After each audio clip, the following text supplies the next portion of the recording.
Our Lady of Lourdes, that's a great Marian feast day. And I've always said that one of the greatest evidences when we're trying to explain and defend the Catholic faith, one of the greatest evidences for the truth of the Catholic Church has been her miracles. And that's really fitting, I think, because her founder, the founder of the church, had the same credentials for his own life and work. Jesus said this. This is in John chapter 14, verse 11. Believe me when I say that I am in the Father and the Father is in me, or at least believe on the evidence of the miracles themselves. So at least believe the miracles. If you don't believe me, at least believe the miracles, because the miracles are kind of proof of the veracity of the message. And the sheer concentration of the miraculous in the life of Christ, that is, in effect, a sign. And I gave you that quote from the Gospel of John. And in John's Gospel, Jesus' miracles are never called miracles, as you might know. If you're paying close attention when you're reading the Gospel of John, they're always called signs. They're not called miracles, but signs. What does a sign do? It points you somewhere. It points you to a destination. In this case, a truth. The truth that God was powerfully moving in and through Jesus, yes, even as Jesus, God the Son, to advance his saving plan for all the world. But of course, this kept going. The miraculous kept going through the followers of Christ. And Jesus promised, again in John's Gospel, in John 14:12, the very next verse, greater things than these. You guys are going to do even greater things than these. Now, how in the world can you do greater miracles than the miracles of Jesus himself? Well, that's because in the apostolic age, in the age of the church that was coming next, Jesus was still going to perform miracles, was still going to perform mighty works, but in a sense it's going to be even greater because now he's doing his work through ordinary human beings like you and me. Peter, his mere shadow would heal the sick. They would lay the sick out in the middle of the road, and Peter would pass by, and they would pray that his shadow would even fall on those who were sick, and they would be healed. They would take a handkerchief from St. Paul, a handkerchief that had kind of touched his body, a kind of a relic of sorts of a living saint, and they would take it, and they would, again, use that to heal the sick, and they would also use it to cast out demons.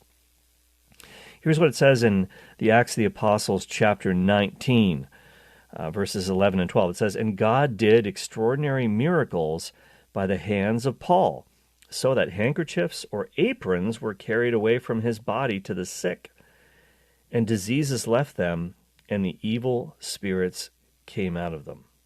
It's incredible. So miracles like these ones, obviously they help to authenticate the truth of the gospel.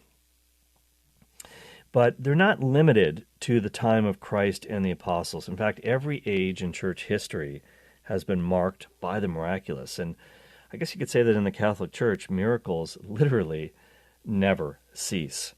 You're listening to The Cale Clark Show on Relevant Radio. Well, what about what I told you at the beginning? What about the shocking truth about what happened to Saint Bernadette of Lourdes? Well, obviously today we celebrate the feast day of myriad miracles, all of which give stunning testimony to the truth of our faith. Now, Saint Bernadette Soubirous was only 14 years old. Now, she died in 1879 at the age of 35, very, very young. But she was only 14 when she encountered the Blessed Virgin Mary in the Grotto of Lourdes in the south of France. And that happened on this day in 1858, on February the 11th. Now, at the time, she didn't know who this lady was. All she said was that this lady was indescribably beautiful, and Mary was praying the rosary when she appeared to Saint Bernadette. Now, I've always wondered, how does the Mother of God actually pray the rosary, especially when it's talking about her? I don't know. I'm sure someone has an answer to that. But if you know, call me. 888-914-9149 is the studio line for the Cale Clark Show on Relevant Radio. Now, as you might know, Bernadette was a very poor peasant girl. She didn't have really any kind of formal religious education. And so there were many appearances. There were 18 times that Mary appeared to St. Bernadette. And on March the 25th of that year, of 1858, the lady, and that's what Bernadette called her, the lady, told her in the local dialect, que soy era Immaculata Concepciu. And I hope you liked my accent there, as I worked hard on that. Que soy era Immaculata Concepciu. And that really meant, in that local French dialect, I am the Immaculate Conception. Now, when she told this to her parish priest, to her pastor, at the time, he really was kind of skeptical of the claims of this young girl. He's like, okay, well, tell me what is her name? And so she asked her name, and she tells the pastor, this is what she told me, I am the Immaculate Conception. And this priest could hardly believe it, because it was only 4 years before this, in 1854, when Pope Pius IX formally defined the dogma of the Immaculate Conception at the Vatican. Now, Bernadette, that young girl, only 14, she would have no way of knowing this. Don't forget, this was not the age of Google. This was not the age of the internet. This was not the age of the information superhighway. So how on earth? It took a long time back then for news to get from the Vatican to the hinterlands, to these parishes, in the hinterlands of France. And so he was shocked. Now, he knew this, and that's when he started to take her really seriously. So there's another really impressive confirmation of the action of God at Lourdes. And of course, that was the stream that was unearthed by Bernadette when Mary said, I want you to dig in the dirt here, and this stream is going to pop up. And sure enough, she did this in front of the people, and everyone's like, what is going on here? The stream of water bubbles up, and those waters, the waters of Lourdes, have been the source of innumerable healings over the years, inexplicable by natural means. There's been, I believe to date, there's been 69 confirmed cases, miraculous cases of healings, but many, many more anecdotally that maybe haven't been formally investigated. There are great crowds, during pre-pandemic times, millions of people, in a normal year, whatever that is, if we'll ever have one of those again, 5 million people per year in the before times used to go to Lourdes every year. So it's a massive pilgrimage site. It's really one of the big three, along with Guadalupe in Mexico, and of course Fatima in Portugal. And so this is the fascinating thing I wanted to tell you about what happened to Saint Bernadette. You see, unlike a lot of so-called visionaries, and I use that word in quotation marks, in air quotes, so-called visionaries and spirituality gurus of modern times, Bernadette completely shunned publicity, a lot like Sister Lucia, one of the seers of Fatima, and I talked about her the other day. Bernadette refused to profit from her spiritual experiences with Our Lady. If she were living today, she never would have appeared on CNN. She wouldn't have gone on The Late Show with Colbert. She wouldn't have gone on Oprah's network, jumped up and down on the couch like Tom Cruise. No, in fact, her fame because of this was really a cross for her. And she, of course, became a consecrated nun. And even though she did that, even though she later became a nun and she lived out the rest of her life in the convent of Nevers, she was not spared this cross. Even going into the convent didn't help in that front, because unfortunately, a lot of her fellow sisters, and she joined the Sisters of Charity, well, they were anything but charitable towards her. In fact, they were jealous of her because she had seen the Blessed Virgin with her own eyes. And so, can you imagine? Well, actually, I can't imagine, because this is the sinful human heart, that even consecrated persons, even people looking for God, dedicating their whole lives to God, yes, we still have a lot of sin in our hearts. And so she was often viewed with a lot of sideways glances. People were jealous of her.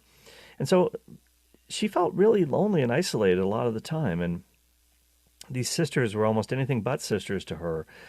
And so the paradox is that although Lourdes has been the source of so much healing in the world, her own life, Bernadette's own life, was marred by sickness, it was marred by misunderstanding, it was marred by suffering. As I said earlier, she died at the age of 35 years old, only 35. But as we all know, if you know the story of Bernadette, God saved one of his greatest graces for Bernadette until after her death. And this is the other shocking thing that happened to her. It was after her death. Her body, of course, was found to be incorrupt. And today, there are many saints who have been found to be incorrupt. She's the most beautiful of all the incorrupts in the history of the church. And you can Google images of Saint Bernadette, her incorrupt face. It's really something to behold. And I have a friend named Brad, and he's a Protestant minister, and I used to work with him during my time away from the Catholic Church. I worked in this congregation with this guy named Brad, and we were really good friends. And after I came back into the Catholic Church, for months, I tried to explain to him the reasons why I did that. I tried to talk to him about the truth of the Catholic faith. No argument that I could come up with, nothing I could marshal out of my bag of tricks, if you will, my apologetic backpack. Nothing seemed to work with this guy. The only thing that I remember ever piquing his interest in talking about the Catholic Church was after I got married, my wife and I returned from our honeymoon in Rome, and we started showing Brad and his wife. We had them over for dinner, and we showed them pictures from our honeymoon and all the places we went to in Rome. And I was kind of hoping that our visits to the Vatican, the Vatican Museum, all the stuff that we saw, the luminous churches of the Eternal City, I thought that this might attract Brad and Julie to the beauty of the faith, but I kind of forgot that family photos usually only interest one's family, so they're kind of bored to tears with my little impromptu slideshow. But the only thing that I can remember ever getting this guy's attention when it came to the Catholic faith was one day I was talking to him about incorrupt saints, like Saint Bernadette, and he found this unbelievable. He just could not. You're telling me that there are people who died centuries ago whose bodies have not decayed because God has miraculously preserved them. And he was just incredulous. So I just found it kind of interesting that my carefully constructed, theological arguments about the church never piqued his curiosity, but the miraculous did. The incorrupts, that's what kind of got him. So here's a question that I would ask him, and that I would ask anybody who's really listening right now to the Cale Clark Show on Relevant Radio. Why is it that the Catholic Church alone can boast of these kinds of miracles continually in her midst? Why are so many Catholic saints preserved incorrupt? You just don't see things like this in other Christian traditions. I mean, not at this scope, certainly. I mean, I'm not saying that there aren't holy people and even saints that have been part of other Christian traditions through the centuries, but the incorrupt bodies of saints like Bernadette, I mean, obviously no longer speaking in audible words, but she gives eloquent testimony to really the incorruptibility of the Catholic Church herself.